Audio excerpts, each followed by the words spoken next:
එක්කෝමත් එක ගමක හිටියා බොහෝම හොඳ ටිකක් වයසක සීයා කෙනෙක්. මේ සීයාට හොඳට රූකඩ හදන්න පුළුවන්. එයාගේ ගෙදර හිටියේ එයා තනියම. ඉතින් මේ සීයා මුළු දවස තිස්සෙම කළේ රූකඩ හදන එක. එක එක විදිය රූකඩ හදලා ඒවා තීන්ත ගාලා ලස්සනට පාට කළා. Tamanගේ අතින් නිර්මාණය වුණු මේ රූකඩ දිහා බලලා සීයා බොහෝම සතුටු වුණා. ඔන්න ඉතින් දවසක් සීයාගේ ගෙදර කාමරයක මුල්ලේ තිබිලා බොහෝම අපූරු ලී කෑල්ලක් හම්බ වුණා. සීයා ඉතින් මේ ලී කෑල්ලෙන් බොහෝම අපූරු රූකඩ ළමෙක් කෙපුවා. සීයා මේ රූකඩ ළමයාට නිකමට වගේ පිනෝකියෝ කියලා නමකුත් දැම්මා. අනේ ඉතින් මටත් මේ වාගේ පුතෙක් හිටියානම් කොතරම් අපූරුද? සීයා අර රූකඩ ළමයා දිහා බලාගෙන හිටුවා. සීයා කියපු මේ කතාව පුංචි සුරංගනාවියෙක් හොරෙන් අහගෙන හිටියා.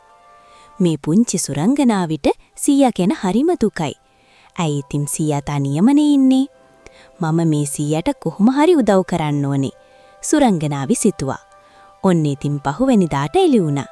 සීයා වෙනදා වගේම උදේ නැගිට්ටා. එතකොටම සීයා බොහෝම පුදුමයටපත් වුණා. ඒ මොකද දන්නවද? අර සීයා කලින් දවසේ ලී කෑල්ලකින් හදපු රූකඩේ පිනෝකියෝ. එයා සීයාගේ ඇද ළඟට වෙලා hina වෙවි ඉන්නවා. ඉතින් කාටද පුදුම නොහිතෙන්නේ නේද? කොහොමද රූකඩ පැංචා මෙතනට ආවේ? සීයා පුදුම වෙලා නැගිට්ටා. සීයේ මේ බලන්න කොමට කතා කරන්න, නටන්න, දුවන්න, පනින්න ඕනෑ එකක් කරන්න පුළුවන්. පිනෝකියෝ කිව්වා. මාව මේ විදියට ළමෙක් කළාට සීයාට ගොඩාක් ස්තුතියි. පිනෝකියෝ සීයාගේ අතේ එල්ලීගෙනම හරිම සතුටින් කෑ ගැහුවා. ඒ විතරක් යා පිනෝකියෝ ළමෙක් වුණේකට සීයාටත් හරිම සතුටුයි. ඉතින් සීයා හිතුවා පිනෝකියෝව ඉස්කෝලේ ඇරලා හොඳට අකුරු ශාස්ත්‍රය උගන්නලා එහෙම හොඳ ළමෙක් කරන්න. දැන් ඔන්න පිනෝකියෝ ඉස්කෝලේ යනවා. එයා යාගේ අලුත් ඉස්කෝලේටයි යාළුවන්ටයි හරිම කැමතියි. සීයාත් හරිම ආසාවෙන් තමයි පිනෝකියෝව ඉස්කෝලේ ඇරියේ. ඔන්න ටික දවසක් යනකොට පිනෝකියෝට අලුත් යාළුවෝ දෙන්නෙක් හම්බ වුණා. හැබැයි ඒ දෙන්න නම් හොඳ යාළුවෝ නෙමෙයි. බොහෝම නරක දග වැඩ කරන දෙන්නෙක්. අපෝ හැමදාම ඉස්කෝලේ ගිහින් වැඩක් නැහැ. එකපාරටම සල්ලි ගොඩක් හොයන්නයි ඕනේ. සල්ලි හොයන විදිය අපි නම් දන්නවා. ඔයත් එන්න අපිත් එක්ක යන්න. එයාලා පිනෝකියෝට අඩ ගැහුවා. එකපාර සල්ලි ගොඩක් ලැබුණොතින් ඇත්තමයි හොඳයි තමයි. එහෙනම් තාත්තදයි මටයි කරදරයක් නැතිව හොඳින් ඉන්න පුළුවන්. පිනෝකියෝ එහෙම හිතලා යාළුවන් එක්ක යන්න කැමති වුණා. ඉතින් පිනෝකියෝ ළමෙක් කරපු සුරංගනාවි මේ හැම දෙයක්ම බලාගෙනයි හිටියේ. තාත්තට අකීකරු වුණ නිසා එයාට හොඳටම තරහ ගියා. මේ ළමයාගේ අකීකරු වැඩවලට හොඳ පාඩමක් උගන්වන්න ඕනි. පුංචි සුරංගනාවි එහෙම හිතුවා. ඔන්න ඉතින් එතකොටම මොකද දන්නවද උනේ? පිනෝකියෝගේ කන් දෙක ගොඩක් දික් වුණා. ඒ මදිවට නහයත් දික් වෙන්න පටන් ගත්තා. දෙයනේ මෙන්න වලිගකුත් ඇවිල්ලා. මෙන්න පූරු පැටියෙක් ඇවිල්ලෝ.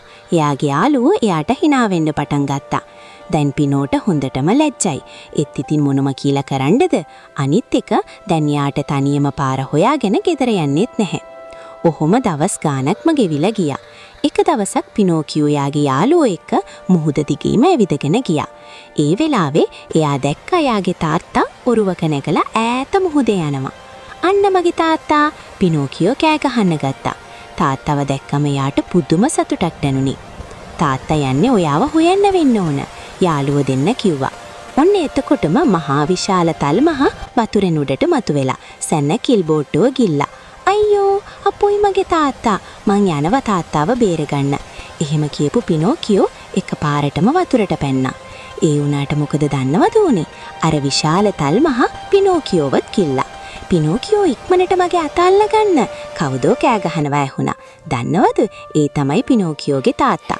අනේ තාත්තේ දැන් අපි කොහොමද මෙතනින් බේරිලා යන්නේ? පිනෝකියෝ තාත්තගෙන් ඇහුවා. එතකොටම යාට හොඳ අදහසක් ආවා. ඉතින් එයා යාගේ දිග කන් දෙක එහාට මෙහාට කළා. කවුදෝ මගේ බඩ කසනවා. තල්මහා හිතුවා. තල්මහා එහාට මෙහාට දැගලුවා. ඒ වෙලාවෙම තල්මහට ලොකු කිඹිහුමක් ගියා. තල්මහා කට ඇරියා විතරයි පිනෝකියෝ තාත්තාවත් ඇදගෙන එළියට බැන්නා. තාත්තාව කරේ තියාගෙන පිනෝකියෝ බොහොම අමාරුවෙන් පීනුවා. දැන් ඉතින් අර පුංචි සුරංගනාවිට හරිම සතුටුයි. පිනෝකියෝ හොඳ ළමෙක්. ඒ නිසා එයා පිනෝකියෝව උත්තම ඇත්ත ළමයෙක් කළා. එදා ඉදන් පිනෝකියෝ තාත්තාවත් බලාගෙන බොහෝම සතුටින් කාලය ගත කළා. ඉතින් මගේ ආදරණීය දුවේ පුතේ මගේ YouTube නාලිකාව subscribe කරලා තියාගන්න.